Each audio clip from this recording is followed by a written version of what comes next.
Hello, wonderful person. This is Philip, and today I want to address a question, namely, I don't believe in any kind of God or gods, but I want to follow a religion that is going to make me happy.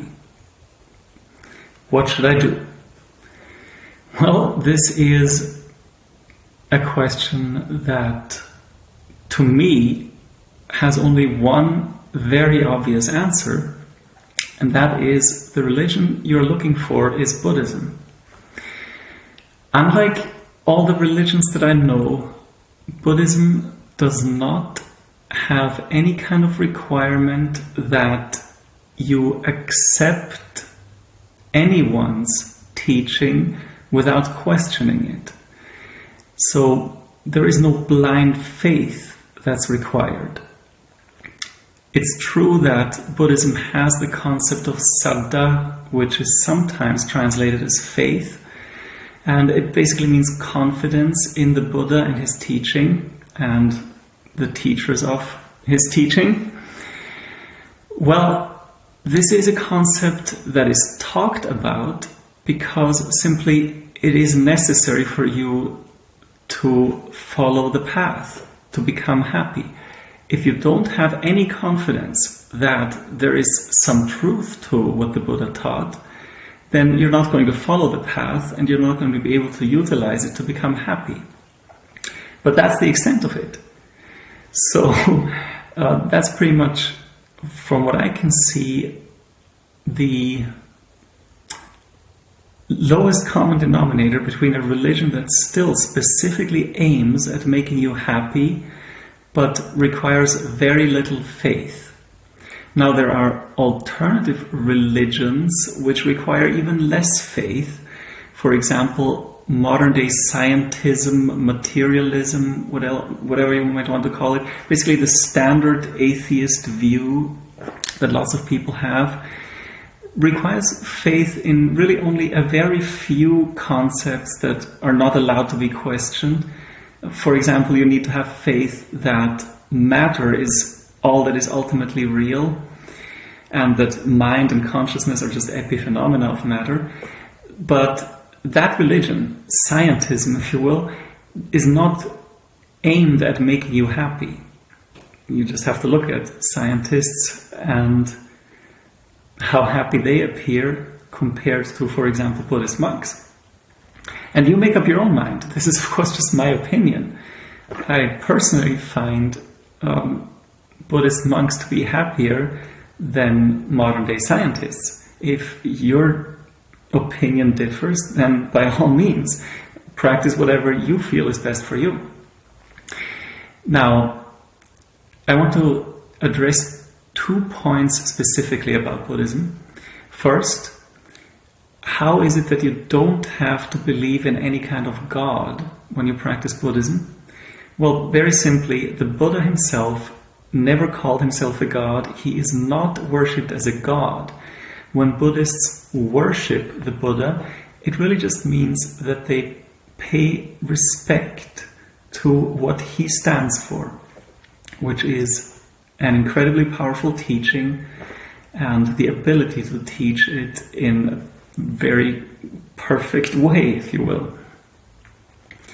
That is what Buddhists worship about the Buddha, not any kind of godlike qualities, or they simply do not consider him a god. The other thing is, does Buddhism actually aim at making people happy?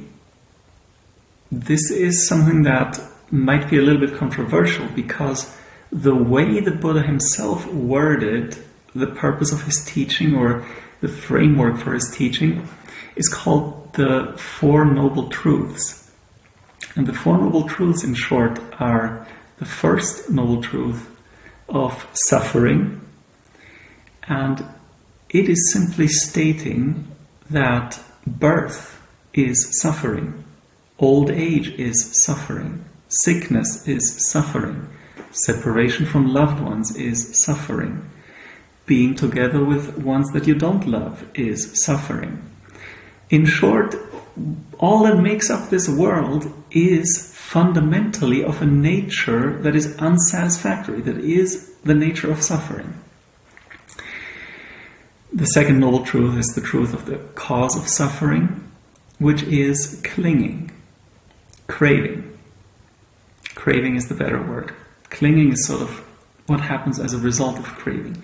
Craving, this burning desire, the thirst for sense pleasures, for existence or for non-existence. That is the cause of suffering. Well, the third noble truth is the truth of the cessation of suffering. That just means that there is such a thing as cessation of suffering. Cessation, if you're not familiar with that word, just means stopping or discontinuation. So it is possible for suffering to end. That is the third noble truth. And the fourth noble truth is the path that leads to that cessation of suffering. And that is the Noble Eightfold Path, which is the Buddha's method for achieving cessation of suffering. Now I just have one question for you. What exactly do you think is cessation of suffering? I'm not asking you to imagine concrete ways how you would achieve it, or a concrete state that would look like that, but from a more conceptual or abstract perspective. What does it mean to have cessation of suffering? In my opinion, this is the same thing as happiness. You could argue, okay, if there's no suffering whatsoever, that does not necessarily mean happiness. It could also just be contentment or a feeling of balance and peace. And this would actually be closer to the result, the end result of the Buddhist path than happiness. But really, from a certain perspective, this is all the same thing. When there is no suffering, that really is the ultimate happiness. You don't have to be ecstatic and screaming from happiness. Everything is going to be good if there is the absence of suffering, the cessation of suffering.